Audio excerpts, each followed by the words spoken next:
thank you for coming. We really appreciate it. It's not as crowded as most nights, but we kind of knew that ahead of time when we realized there's a lot of conflicts tonight in the community. And it's also a gorgeous night, and if you got me home, I don't know if you'd get me back out for this. So we do appreciate you coming. Before I introduce Kyle, I just want to thank you all. Thank the staff who lives this 24/7. Thank our board members who are mostly here tonight. In fact, if the board members could all just kind of wave, we have a great turnout. Well, you thank you. And don't give away first prize. And most to you. I mean, we can't do this without the supporters. You know, so many of you in this room volunteer or have some other role in it. I'd really be amiss if I didn't introduce Donna myself, because I don't work here anymore. that is exactly why we get special treatment, because, you know, thank you for everything you did for us, and thank you for what you did for Lake Hopatcong even before you ever came to us. So it's greatly appreciated. So thank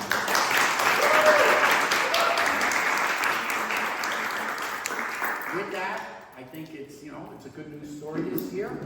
There's always more to be done, but here's the guy who's going to tell you about it, our Executive Director, Holly Odgers. Hi everyone, good evening.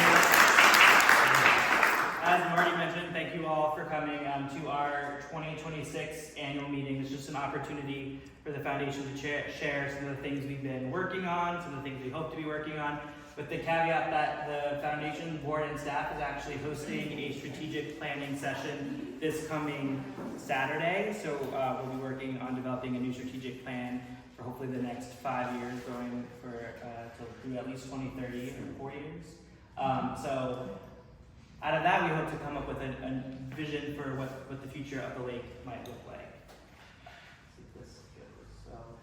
With that, our mission, the Lake Hopatcong Foundation dedicates itself to protecting the lake environment and enhancing the lake experience, bringing together public and private resources to encourage a culture of sustainability and stewardship on and around New Jersey's largest lake for this and future generations. And our values, we pride ourselves on our collaboration, sustainability, action, and warmth. Those are the things we strive to live by as an organization.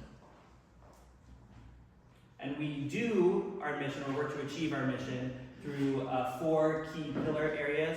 One is the environment, working to protect and improve the environment within Lake Hopatcong. Education, working to educate people of all ages to understand the importance of protecting our shared ecosystem. Community, bringing the community together around Lake Hopatcong to strengthen our voice. And advocacy, really being the voice for the lake who can't speak for itself, whether that's down in Trenton, down in Washington, D.C., or for all 4 of the municipalities that surround Lake Hopatcong and the 2 counties that surround Lake Hopatcong as well. There we go.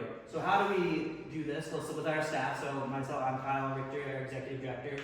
We have Holly Odgers, our Communications Director, in the back. Caitlin Duran is our Development Director. Patrick Krudop is our Education and Outreach Director. And coincidentally, I didn't know that these 4 wouldn't be here and these 4 would be here. It just kind of ended up being that's how they lined up. But Carrie Constantine is our Events Coordinator. Anna Smith, who is newer to the foundation team, is an Administrative Assistant. And we have 2 summer interns this year, Environmental Stewards interns, Melena Galatiato and Faith Olger.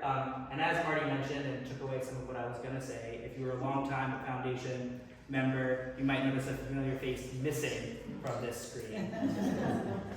It did line it up nicely. But Donna McCallie Holly, after 13 years working for the Lake Hopatcong Foundation, and over 20 years working for Lake Hopatcong in total. 24 years working for Lake Hopatcong. She was with the Lake Hopatcong Commission before she joined the foundation.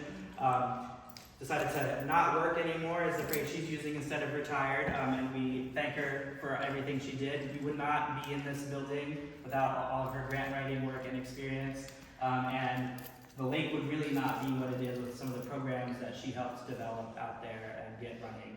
So we thank you for that, and we miss you enough. It's not the same looking over and Melena sitting in your seat now. So we thank you for that. And then we have a dedicated group of our board of trustees. We met Marty King, who is our board chair. Gary Whitman is our vice chair. Leon Moreau, he's here, he's over there, is our board secretary. Dawn Shorling is our treasurer, and we thank her. And we have Tom Flynn, Ray Fernandez, Cynthia Hamburger, Tom D'Onofrio, Beth Barros, David Klein, and Bela Zigathi is a trustee emeritus. These are key dedicated volunteers who help guide the direction of the foundation, and we thank them for their service. We also have an advisory council who meets way less frequently, but provide insight into helping the foundation and achieve our mission. David Glass, Cheryl Hall, Dan Lascano, Lisa Blanchi, Bob Parisi, Carrie Kirk Flew, Tom Solero, and Peter Bergano. So we thank all of you for helping guide and lead the staff as we work to achieve our mission. And with that, one thing we would like to do is this year, Holly Odgers is celebrating 10 years of working with the Lake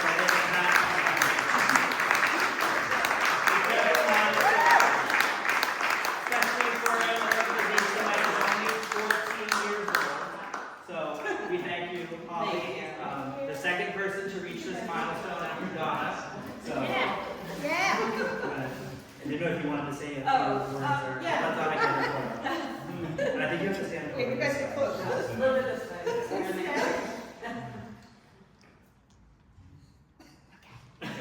No, just briefly, 10 years is a long time. But it also somehow goes by in the blink of an eye. I've worked in nonprofits now for almost 30 years, and I can honestly say that I've never experienced a community like this one. The number of people who care about Lake Hopatcong and give so freely of their time, efforts, experience, and support is truly extraordinary.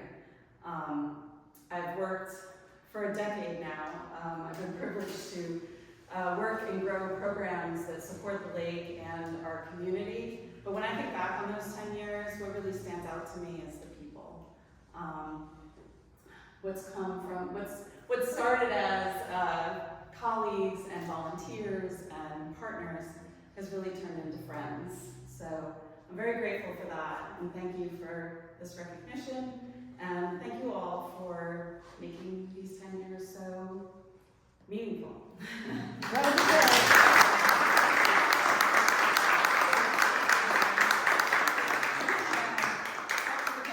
Thank you, Holly, and we appreciate your service. Most people don't know that Holly sends you an email every Friday. To get that newsletter every Friday in your inbox, that is Holly's hard work and dedication. Taking everything that the foundation does and synthesizing it in a way that is easy for the community to understand and get it out in such a clear and concise way. We couldn't do that without her, so thank you, Holly. All right. And then just a quick financial overlook of the foundation. We're in a pretty good financial spot. Last year we had a revenue of $794,383 from a mix of contributions, funding we get from programs and initiatives, our fundraising efforts, and from grants. And we spent that $762,008 from mostly going to our programs and initiatives. So most of that goes back to helping us protect and improve the lake. And the 2026 numbers are projected. We're projecting a revenue of $997,000. Most of that is an increase in grant funding for a project we are hoping and working on doing at Lakeside Fields in Jefferson through a stormwater grant from NJDEP that will go in the ground this year. So that is funding that will come in and then will also go right back out because it is just a reimbursement grant, and we expect our expense revenue to be about the same. And as Holly mentioned, one of the things that she is most proud of is the volunteer commitment that people give to the foundation. We truly could not do everything that I'm going to talk about in the next couple of slides without the community support from the foundation. Last year we had 232 individual volunteers.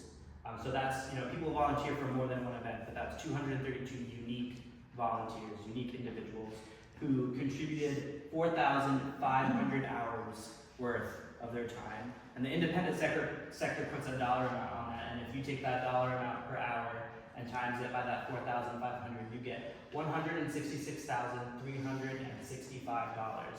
That's the amount of volunteer time we get from the community surrounding the lake, which is just an incredible amount of money.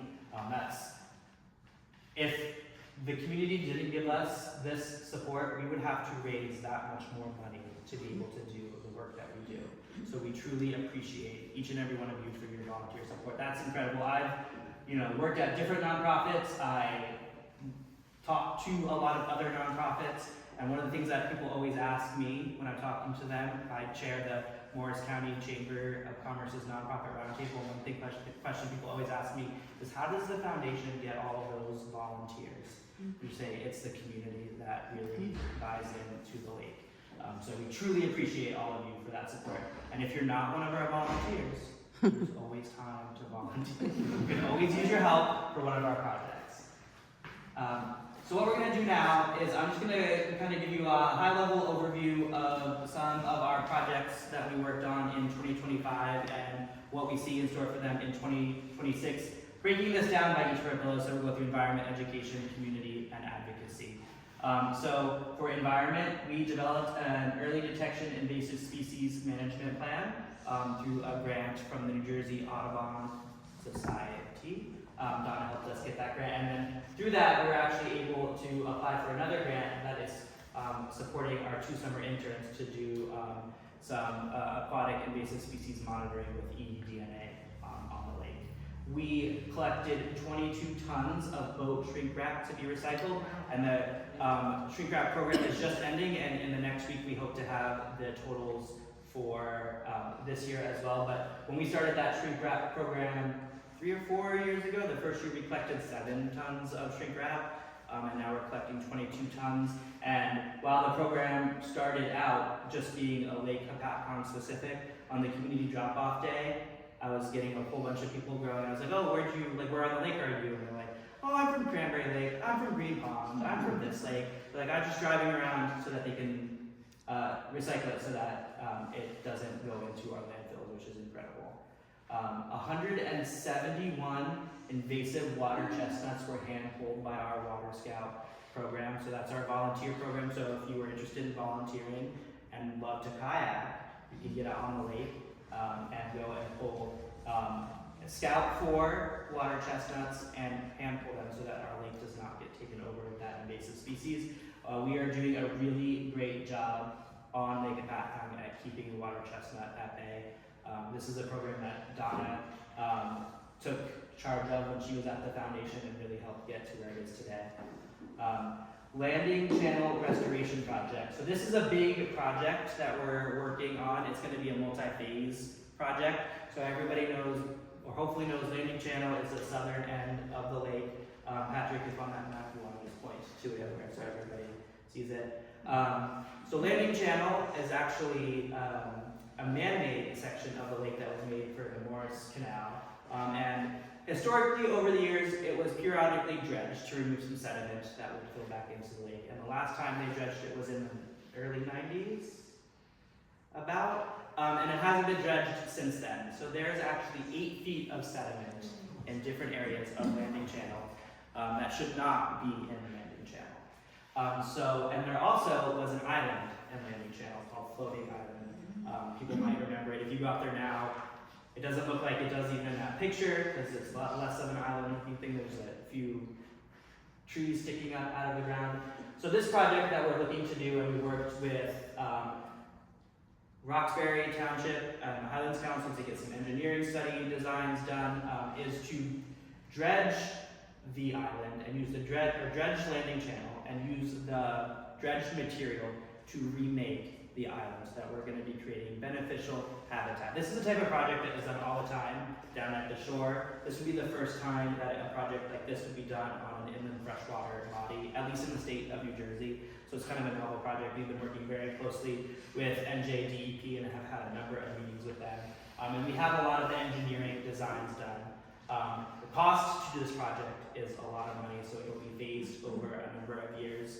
And we are currently in the phase of this project where we are seeking funding to begin some of those phases. And we've been looking at applying for grants from various different funding sources. Another way we've been also looking at funding is we have been submitting this project as a community-funded project to our local congressional representatives down in DC. So we submitted it to Congressman Kane's office. We've also submitted it to Senator Kim's office, and we submitted it to Senator Booker's office. And I am happy to say that Senator Booker's office did select this project as one of their community-funded projects for a little over $3 million. With the big caveat being, he just put it forward as a project he would like to be funded to the committee in DC. So it has to get through the committee and through those processes. But it is great to know that this project is catching some attention and that we are in the right direction for getting funding to start this project. We're going to need way more than $3 million, but $3 million would get us a long way at remaking the island and at least having a navigational corridor where boats like the floating classroom or even the Espada could make their way down farther into the channel than they previously could. So we're very excited to see some progress on that, and I hope next year when I'm giving this presentation to you, we're talking about getting some machinery in there and doing some great work on the lake and creating some beneficial habitat. This year, just actually a couple weeks ago, we launched our Lake-Friendly Living program. So this is a program where we sent out a survey to all of the residents in the Lake Hopatcong watershed, where we ask you to rate yourself on how you are doing or how you think you are doing at your home for practices that are, we call best practices for the lake. So you can take the survey and ask you questions on how do you, maintain your lawn, how far do you cut your grass, and those types of things. And if you score above a certain percentage point, you'll get a sign for your yard that says this is a lake-friendly property.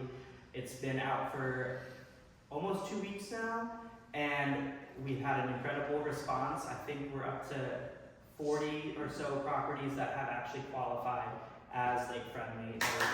I know, 40. I was waiting to tell you. Yes. Over 40 properties that have qualified for lake-friendly. There are a few properties that did not qualify as lake-friendly, and if you don't qualify as lake-friendly, you will hear from Faith or Milena, and they will actually walk you through what you can do differently at your property so that hopefully you do become lake-friendly, so that we can see a number of these lake-friendly living signs around Lake Hopatcong. I think it's a great program, and it'll hopefully help us raise awareness for the things we can all individually do at our homes to improve water quality on the lake.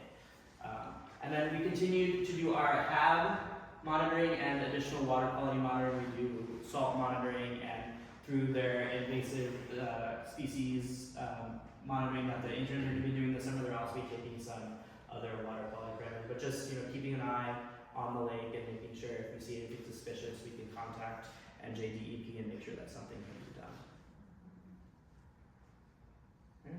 And on to our education. I'm sure hopefully everybody's seen our floating classroom out on the boat. I know we have a few of our educators in the room as well. So we had a little over 2,000 elementary school students from 29 schools, I think 6 counties, from across the state of New Jersey come out to our spring field trip program. And in 2025, we also had 224 high school students from 6 different schools participate in our high school program, which was in its 2nd year.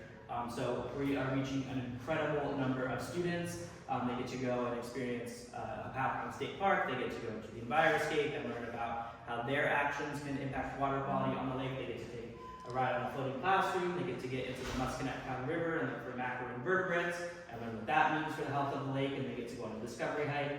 And our high school students get to take that field trip and kind of dive down deeper into the data that they collect. New this year, we also started some in-class education programming. We had just been touching the students in the spring and the fall, and all winter long we weren't engaging with these students. So we thought, how can we keep engaged with them all year long? So Patrick, our education and outreach coordinator, developed a series of curriculum that he can offer to schools, and then he can go into the classroom during the winter months and connect with students where we have 9 or 10 different options for the students. Yes. Yeah, so and he educated 1,000 students in the first year of this program. So we're hoping to continue to reaching, we reached more than 3,000 students with our education program just last year alone. And I know this spring that number is more than 2,000, and we're going to work on getting all of these numbers higher as well. Really educating our youth is the best thing we can do to protect the lake in the future. Start young. That's how I got started in this field. Was on a field trip when I was in 4th grade. And it really can capture a student, and you can get a lifelong steward out of it. We also had 200 participants aboard our summer public eco cruises last year. Cruises start the first Monday after the 4th of July and will run through August. And we also, as a fun fact, shared 125 educational articles in our weekly e-newsletter last year. We have really beefed up kind of the information that we're sharing in our newsletter, try to keep it fun and engaging. A lot of you might have read Patrick's creature features that he writes. He loves sharing information about all of our local flora and fauna. And we go for community, so bringing the community together.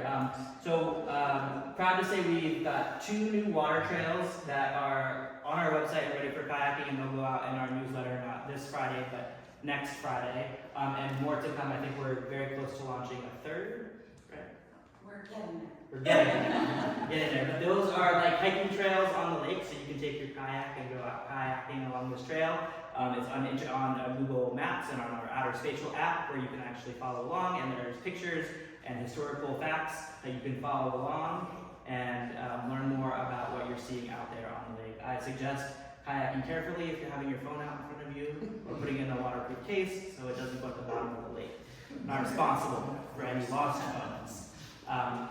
This year we had a record-breaking attendance with 5,000 folks attending our block party, with 200 plus vendors in attendance. I'd like to think that it's how great the block party is, and not that the weather this year was absolutely phenomenal, but maybe it's a combination of the both. If you've never been to the block party, I highly suggest checking it out next year. We continued advancing lake safety with our Be Safe dock memory program, which are currently available for purchase on our website. Those are those blue and white signs that you see around that are really your lakefront address. So if you have an emergency out on the lake and you don't know where you are, and you call the first responders and like, where are you? And you're looking around, you're like, I don't know what road is nearby. You can give them the nearest dock number, and they are able to pull it up and find exactly where you are on the lake. We also have continued working with first responders.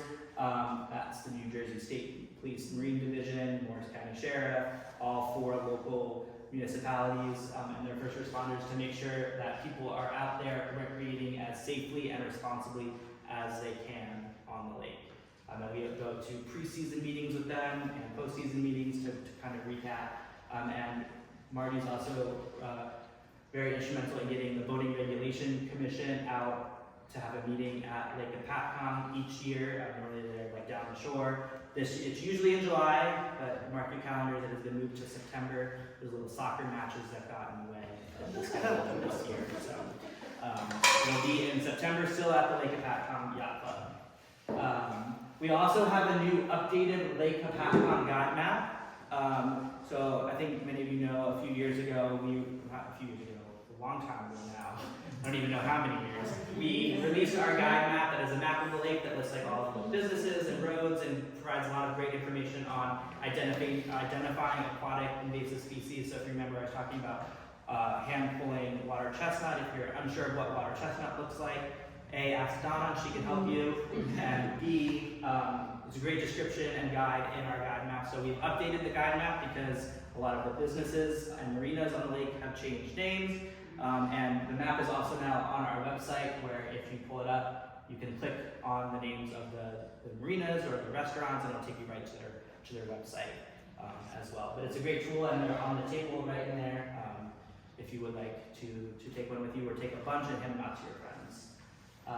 We also hosted our annual native plant sale, and we have volunteers, mostly Martin, that maintains our native plant garden. It is on that end of the building, and it's starting to migrate to this end of the building. And it's going right across that bridge. So after this meeting, if you haven't had a chance to wander around our native garden, I encourage you to do so. There are a lot of great species there, and if you find one that piques your interest, just know that in the spring of next year, you will have the opportunity to purchase one of those plants. I think this year I was responsible for purchasing like half of the plants that were available. It was a big order. New homeowners, so I just kind of, with a lot of items, so I just went crazy. But it's a great way. Native plants are great for the environment, and if you don't have native plants on your property, it is a question in the Lake Friendly Living Program about what type of plants are on your property, so that'll help you score a little higher. We also continue to host community programming, guided hikes, and paddle trips. We just had our guided hike on Trails Day. We went out to Liffey Island. It was a great hike. Patrick has put together a great series of programs this year. Our next one is June 25th right here, and it is on medicinal plants of the Civil War. Seems to be a really great topic. If you haven't registered, I suggest registering soon because we cap it at 60 and it's at like 58. So get out there and go. And we'll be looking to plan more guided hikes and paddle trips and continuing to provide programming for our residents, the community around it. And last but not least is advocacy, and that's really being a voice for Lake Hopatcong.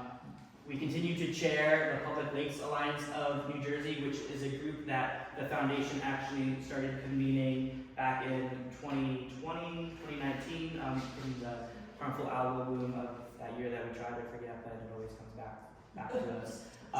Which the Public Lakes Alliance is just a group of public lakes. I think we're up to like 8 different lake groups from across the state, all the way down in South Jersey with Strawbridge Lake, and all the way up north at Greenwood Lake. We have a number of public lakes, and we get together, representatives from all of these lakes every other month, and we talk about issues that are impacting our lakes, because if it's impacting one lake in New Jersey, chances are it's impacting another lake in New Jersey, and they may be dealing with it in a different way than we're dealing with it, or they may not know how to deal with it, and we might have some advice. So it's a really great sounding board for all of these folks. It's also a great collective voice when we go and meet with our lawmakers down in Trenton, to be a collective group. A collective group is better than an individual person going down.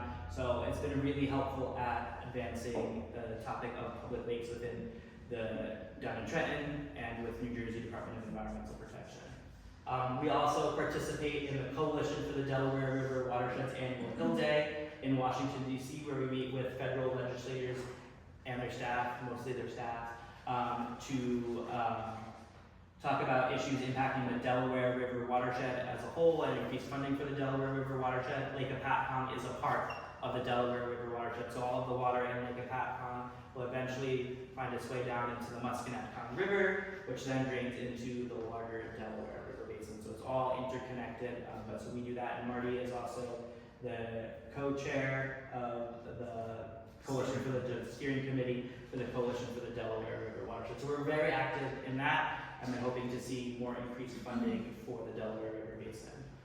We also like to advance regional watershed collaboration. By co-chairing, look at that. I just want to have all of my slides right there. We also host quarterly meetings with the 4 mayors. So the 4 towns around the lake are Roxbury, Mount Arlington, Jefferson, and Hopatcong. So we host quarterly meetings with the mayors from those 4 towns, and usually a representative from MJDEP is present, where these mayors have a lot on their plates. Some of these towns are massive. Like, I just keep driving and I feel like I never leave Jefferson, or you're just like back in it. Roxbury is much bigger than you think, and Hopatcong is huge, and Mount Arlington is slightly smaller, but still a big town with lots of issues going on in all of these towns. So it is great that quarterly we can get all of these mayors together for an hour or 2, and the only thing on their brain is Lake Hopatcong and the issues impacting Lake Hopatcong and how we can work together to resolve these issues. It's been really great and very helpful at getting issues for the lake addressed. And we also helped to arrange an annual meeting with the governor for the last number of years. Governor Murphy was coming, and we have it under good authority that Governor Sherrill will also be coming this year as well. And we meet with and provide guidance to our elected officials on lake issues.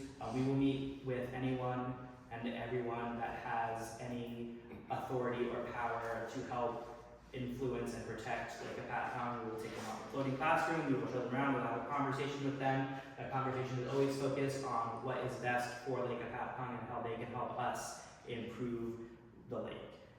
And how we can also get more money for the lake, because unfortunately it takes a lot of money to help manage New Jersey's largest lake. And then we use advocacy to advance critical projects like sewers in Jefferson.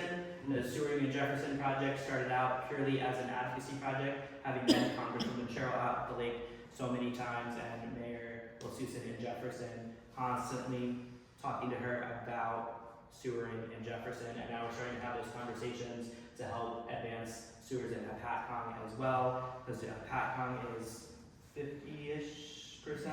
50, 55%. Done getting sewers, so there's that other 55% that gets done, and there can be no better thing for improving water quality in Lake Hopatcong than if we could have all of Jefferson and all of Hopatcong sewer. Mount Arlington and Roxbury already done, and we're going to get these other two towns done so that we can improve water quality on the lake.